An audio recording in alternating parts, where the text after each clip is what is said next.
Good afternoon. Welcome back. I'm Hannah Tomaskovic, Vice President of Finance, and it is my privilege to introduce Peiman Raf, the co-founder and CEO of Madhappy, a leading contemporary lifestyle brand committed to nurturing a community of optimists. Peiman's trajectory into the entrepreneurial landscape began after his graduation from the Michigan Ross School of Business. Recognizing the pressing need for platforms that address mental health, Peiman co-founded Madhappy, not merely as a clothing brand, but as a catalyst for empowerment and dialogue around mental well-being. His journey exemplifies a profound exploration at the intersection of business, mental health, and positivity. Now, I am delighted to present our upcoming panel titled From Michigan to Madhappy, featuring Peiman Raf, moderated by Kem Pilot, founder of Kem Pilot Ventures.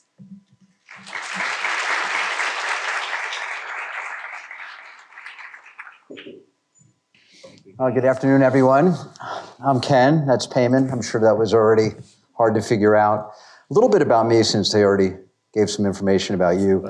I've been in retail for a long time. I know I don't look it, but a number of years as president of Gap Brand Global. I was CEO at J. Crew for a flash of time, and then president at ABC Carpet and Home, American Eagle, and Ralph Lauren. Over the past 10 years, I've been investing in and advising tech platforms that support retail companies. I've also been advising retail brands, and I happen to host a podcast called The Retail Pilot Leaders and Legends. I've had on guests such as Jennifer Fisher, who spoke this morning, Steve Madden, who will follow us. This counts for our podcast because we're taping it live, so welcome to the show, my first live audience. But also have had guests Tommy Hilfiger, Mickey Drexler, and other legendary folks on the show. Just to be transparent, I did not go to Michigan, but I am currently funding a Michigan student.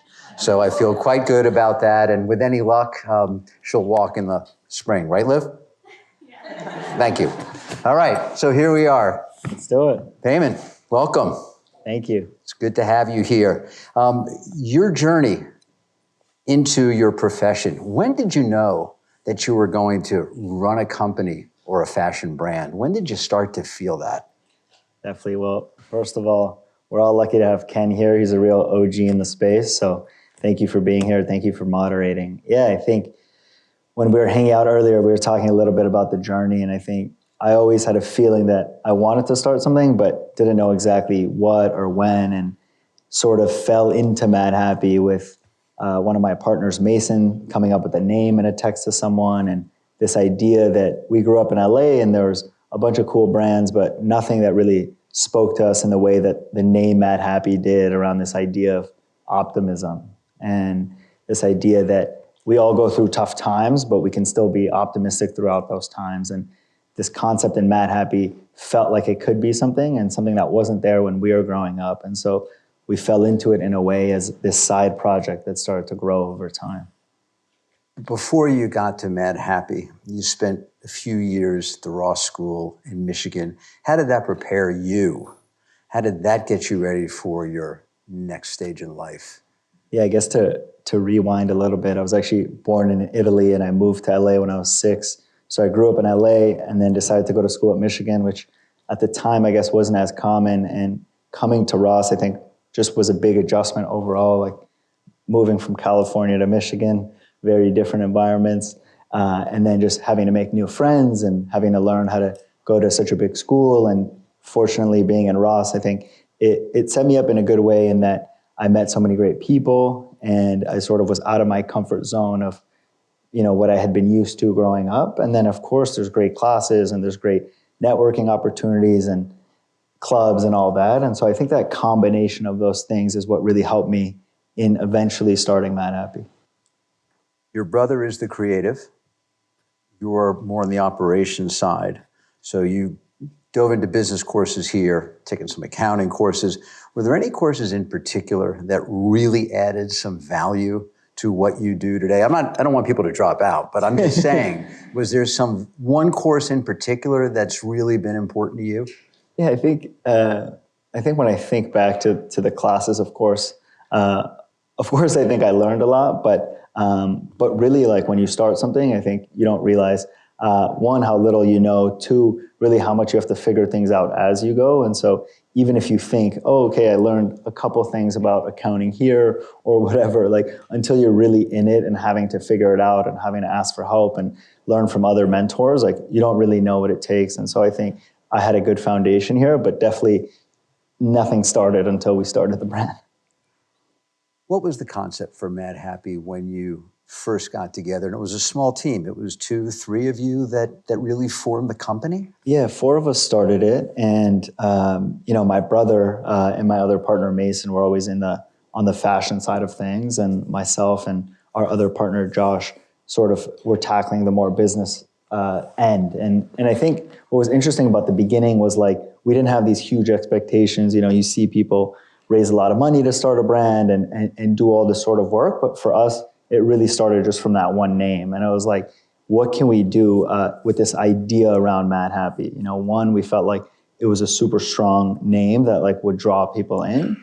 But 2, it was like this bigger idea around optimism of like, how do we create this world of Madhappy? And like, what does that look like in small ways at the beginning? And then over time, it continued to grow. And now we're 7 years in, which is crazy, and seeing where we could take it. So how did you know what the hell to do? Here you are, a bunch of young guys. You hadn't worked for anybody, didn't have any leaders. Did you have any retail experience? No. Did anybody have any retail experience? No, not really. So like you're starting a company, hello, who you call a friend? What do you do?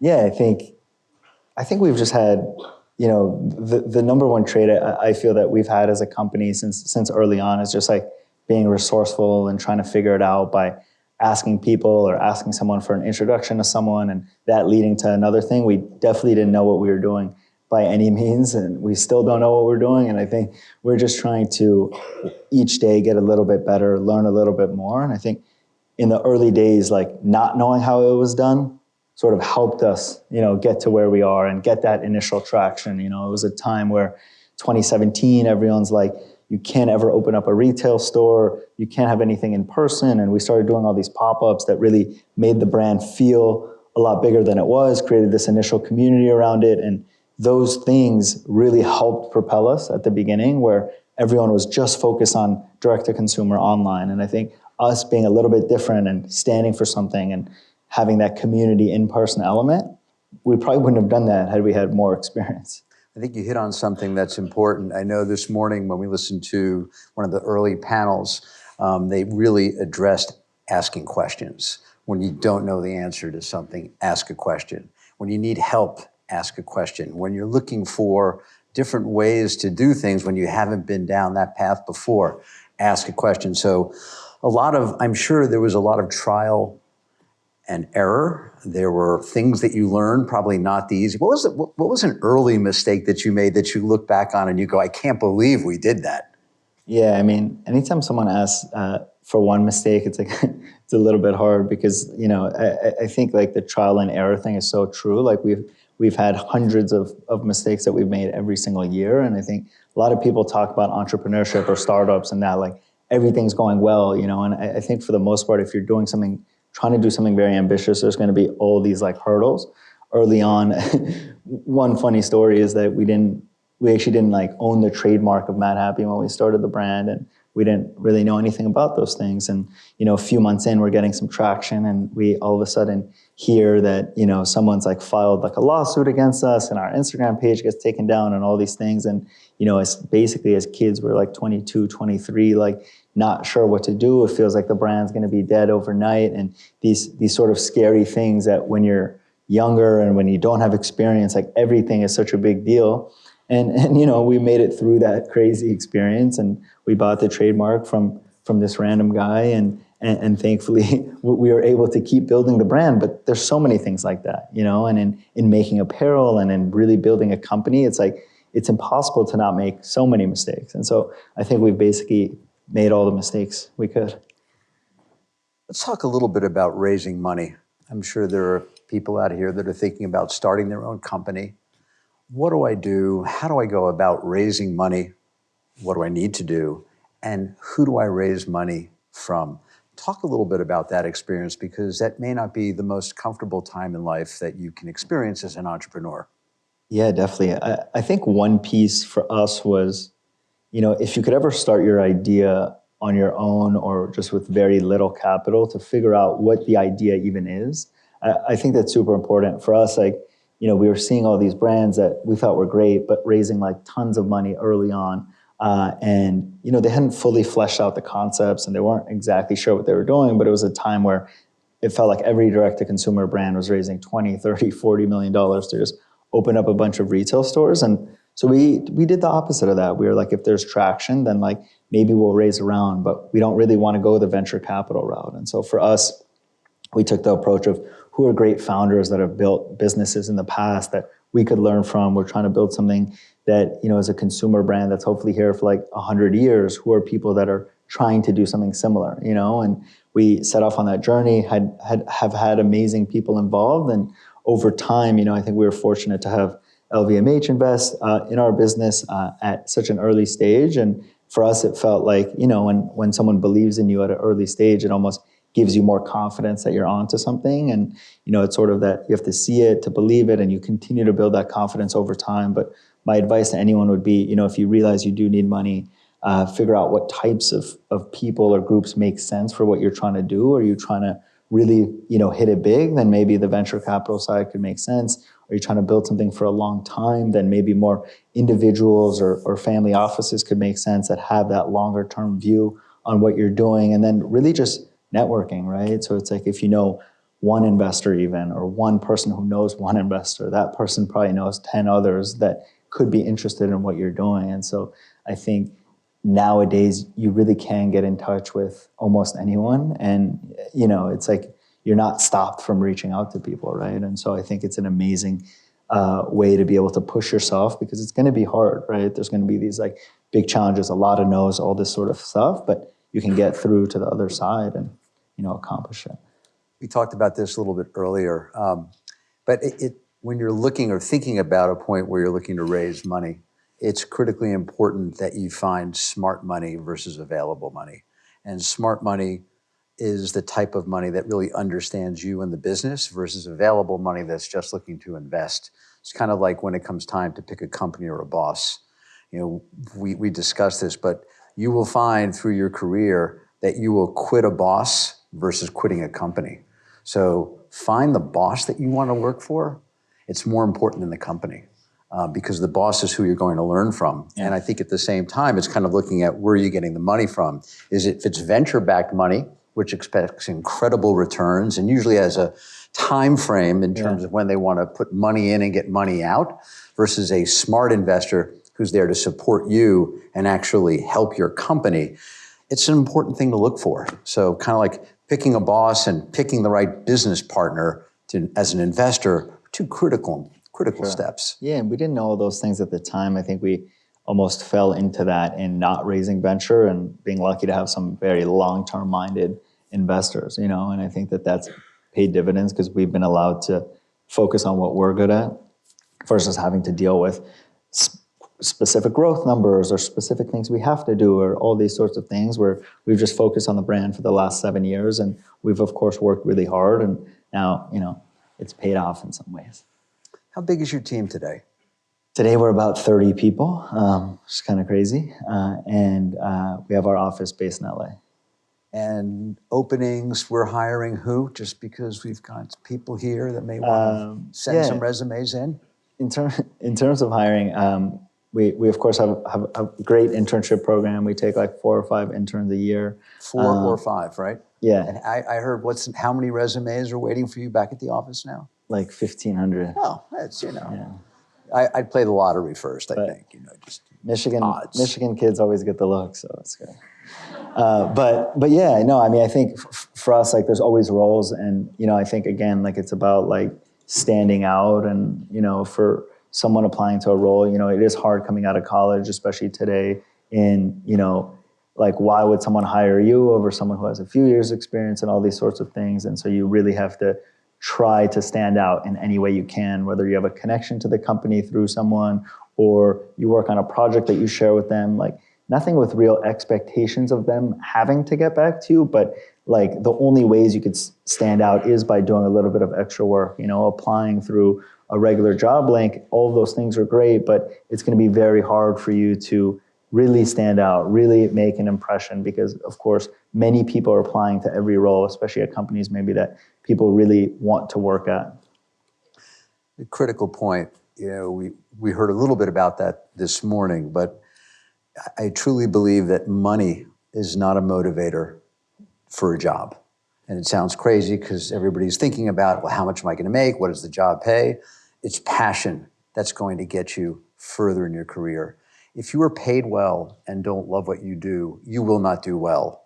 If you love what you do, you will make the money later, and your job will get you the money later.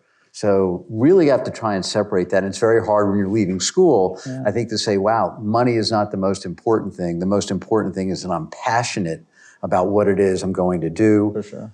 about who I'm going to work with, and the product that I'm working with. Yeah.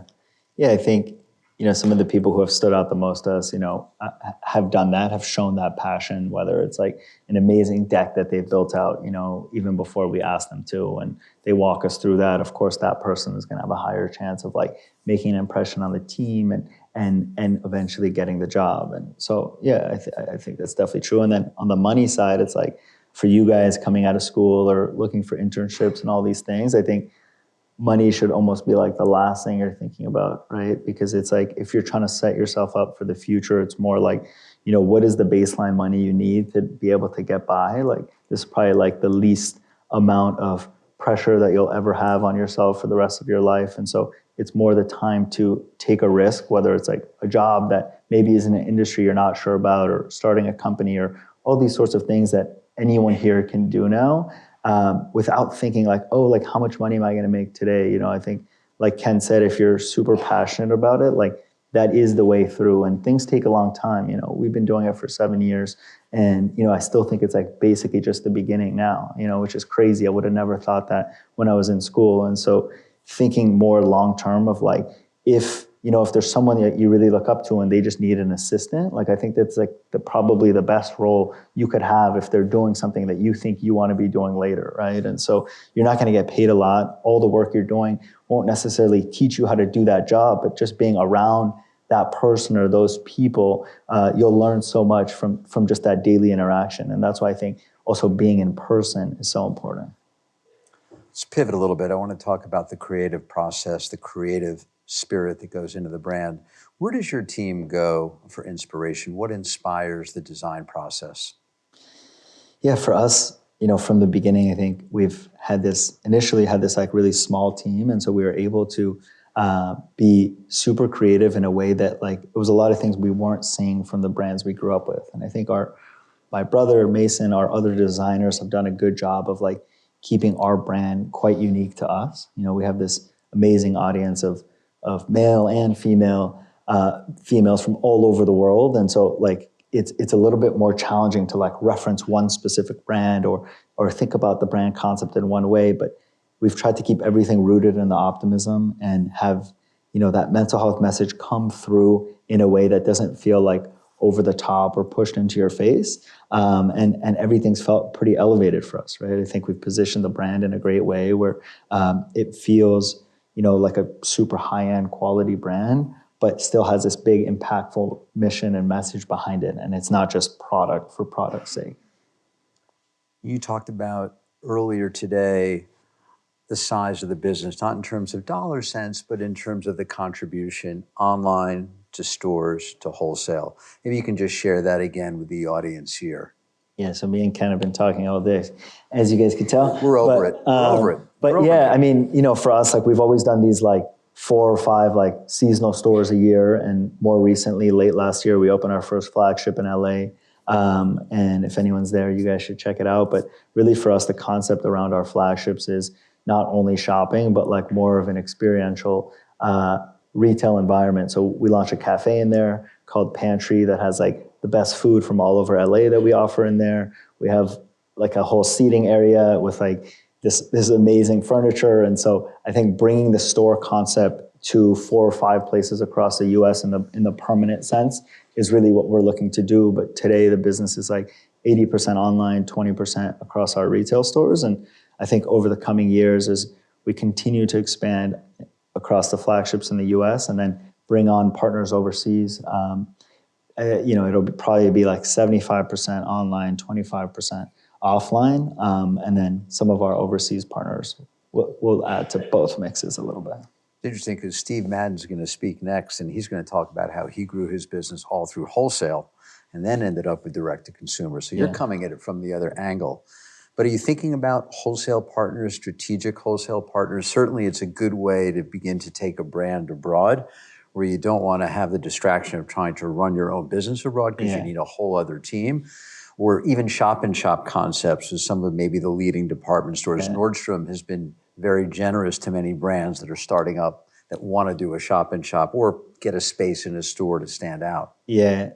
For us, we haven't done any wholesale to date. And, I think we've just wanted to wait for the right opportunity. But the way we think about international is two parts. One is in the countries where we really want to have a strong presence over time, over the next 5 years, we're finding the right partner. We're building local teams. So we actually just this week launched in Japan, Madhappy Japan, and there's like its own team, like 8 people working every day there to really build the brand from scratch there. Of course, they get some of the benefit of what we've built here, but it's going to be a long road there. And then in other markets where we're not going to go with a partner yet because we want to build those ourselves, let's say the UK, other places in Europe, we're going to go wholesale first, more so in the shop-and-shop way, whether it's shop-and-shop at Selfridges or some of the other best retailers across Europe, and really begin to build the business that way. Because I think for us, like the differentiator is being able to show the brand experience, and shop-and-shops allow you to do that versus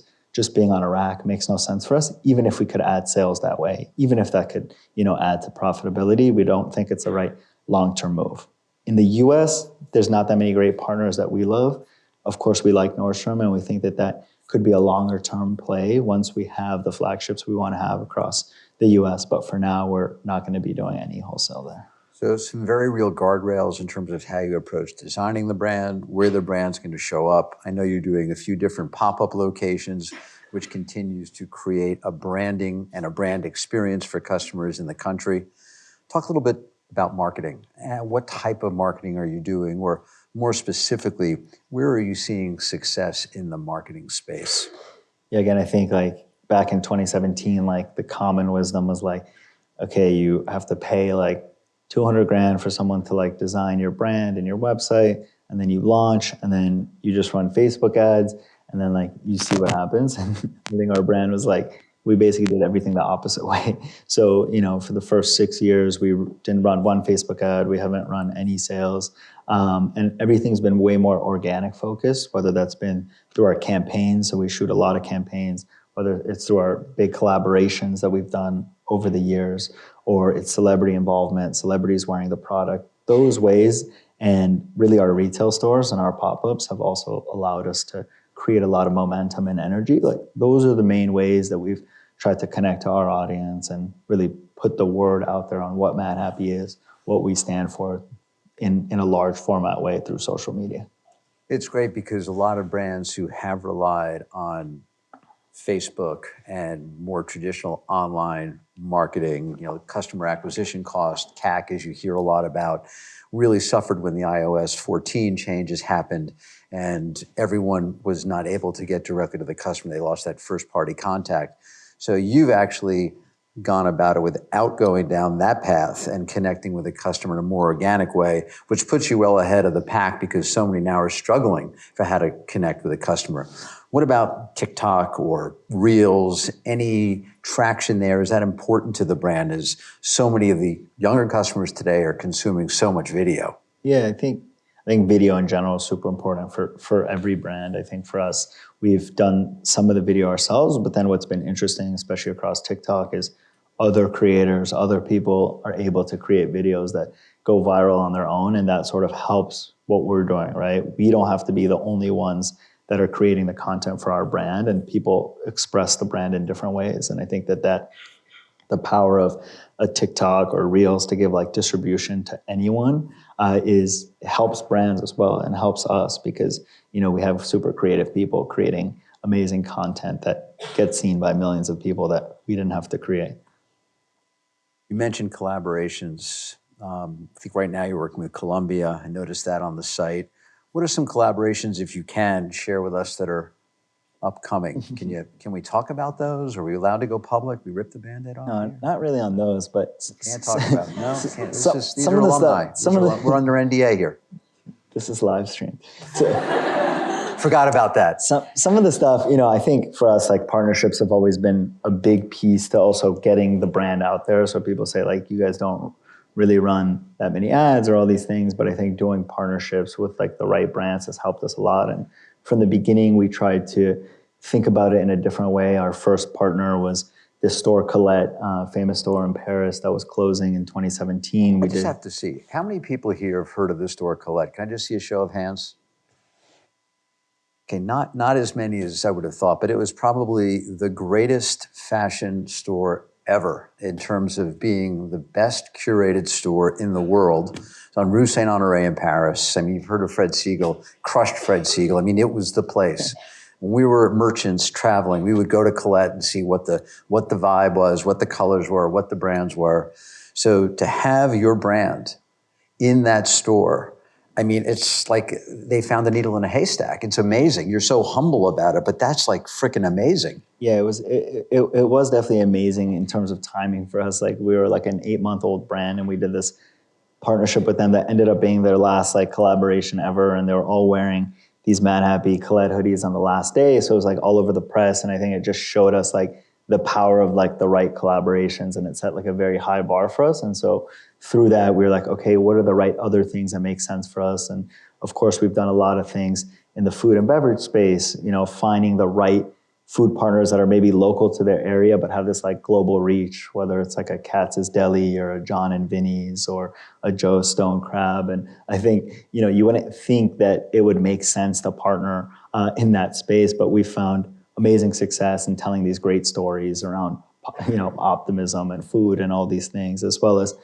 bigger partnerships with brands like Lulu or UGG. I think doing these large scale partnerships on products that we don't make ourselves today, but we want to tell a story with, I think are also a great opportunity. And then the last piece would be some like the media properties that we've gotten to do something with for the first time ever, like the Curb partnership that we did, or Pixar, doing the first ever Pixar collab. And these things like are quite unique, and I think gave our brand this depth that would have been harder to have without them, or other brands were challenged to have, because this mix of them was hard to get. Part of what you do is obviously on the creative side, you're running a business, but you're also thinking about giving back, mental health being something very important to you and your team. Tell us about the Madhappy Foundation.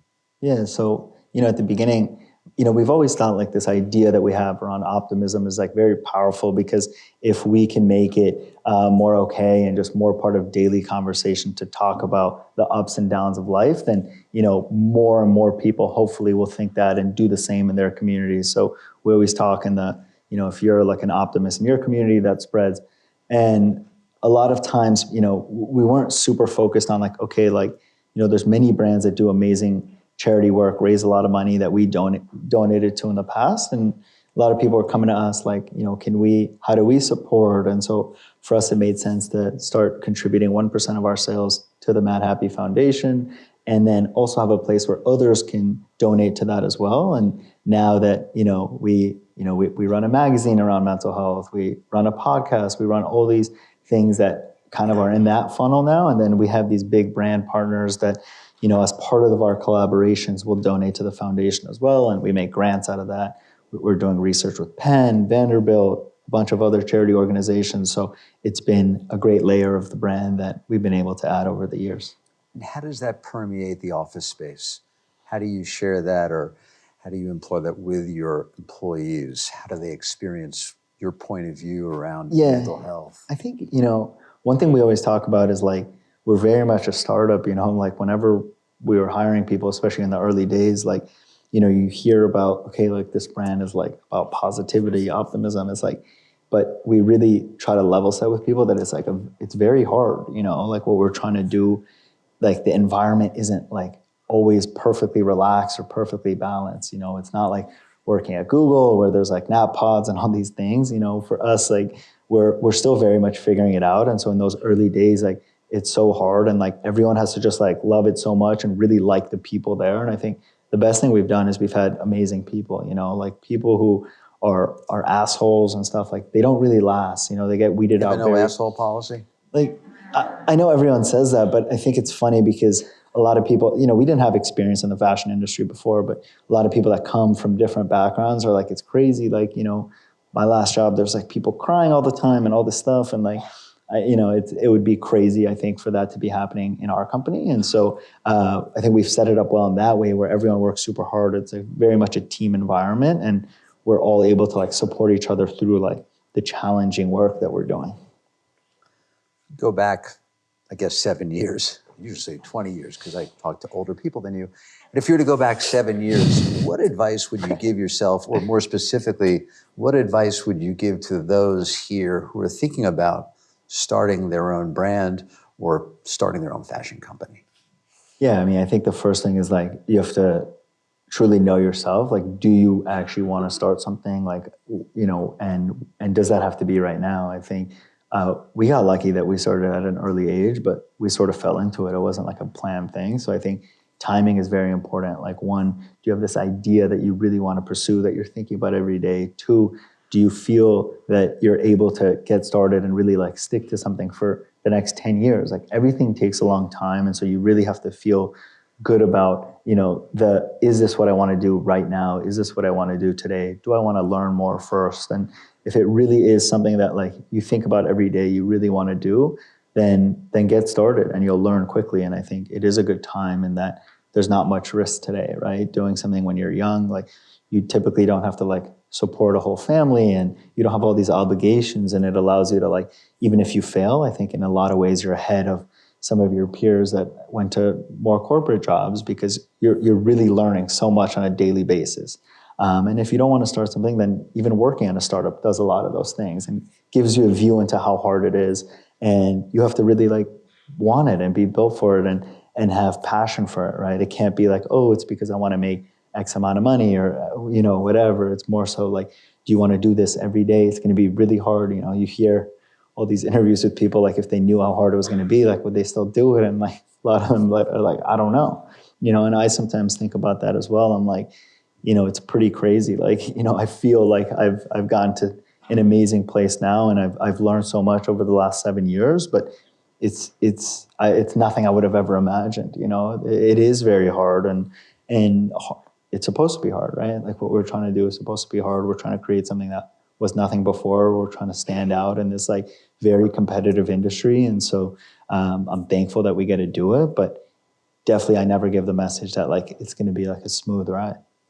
Going back to one thing we talked about earlier, which was being a boss or being a leader, how would your team describe you as a leader?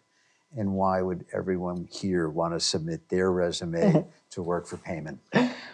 Well, I definitely don't want anyone to apply that doesn't want to, but I would say like for me, like, again, like it's my first company. So the thing I've always tried to do is like never be like beneath like any task or, doing anything. I think a lot of people that I've met, sometimes they make their role like, okay, like I'm the boss, so like I'm not going to do like these little things. And for me, like since I was doing those things in the early days when we started the brand and it was 3 or 4 people, then like even today, if I need to do those things, I'm happy to do them. When we move warehouses, like I'm always there and all these things. And so I think leadership is best done by example, right? So it's, do you work really hard? Do people see you like always in the office, always having a positive attitude? These things that you want your whole team to have, and I hope that that's what they would say, because I think I've shown up to work in that way all the time, and I've definitely given it my all. And of course, I make many mistakes, and I try to learn from them. And I'm very grateful for my team, versus like expecting that they should work for me or something like that. And I think we built an amazing teams, and that's a special thing. All right, we're going to conclude with the following rapid fire. I always end my podcast with rapid fire. You ready? Let's do it. All right. Dream collaboration. Everyone asks this question, and it's a good question. I think for us, like we've been very lucky to do a lot of great partnerships. One thing that we've always wanted to do, just growing up with like being big Nike fans, I think there's a bunch of specific shoes that we think would be great if we did them in the Madhappy way. And we think that there's a big story to tell with the connection of like physical and mental health that we've told in other ways through partners, but we think they'd be a great partner for that. Favorite streamed show? Favorite stream show? I mean, there's a lot, but maybe Last Dance. Have you seen it? Celebrity, I'm just asking the questions. I can't opine. This is your favorite, not mine. You seen it? You want my favorite? I like Fauda. Okay, all right, I'm moving on here. All right. Celebrity you would most like to know is wearing your clothes. Most like to know. Drake? Last question. Was Michigan your first choice? I knew this question was coming. No, actually, the story is pretty funny. Like growing up, like I always wanted to go to Stanford. I always did really well in school. I thought like, okay, like I really, really want to go here, and I didn't get in actually, and I was very sad. And you want to start over? No, you should lie here. And at the same time, I had applied to Michigan, and my partner Mason, who I was already friends with back then, his whole family was from here, so I had visited before, and I was like, okay, like this is like kind of the perfect school for me. And looking back now, it's like perfect that I didn't get into Stanford. I think the combination of Michigan is very rare with sports, social life, being in a new state, being in a new environment, being in a big school. I think all those things helped me be who I am today, helped me start the company, helped me today to this day where everyone who went to Michigan is so supportive of what we're doing. Older, younger, different industries, all different generations, just being so supportive to who we are and who I am. So go Blue. Well, with that, I just got to say, I thought my most exciting day in Michigan was when Michigan beat Ohio State 30-24 this year. I was here in December. That was a great day. But now I got to say, being here on stage with you, this is now my best day in Michigan. Thank you. Until my daughter walks down, hopefully, graduation. That'll be the best day, but awesome. Thank you, Peiman. Thank you. Thanks, everyone.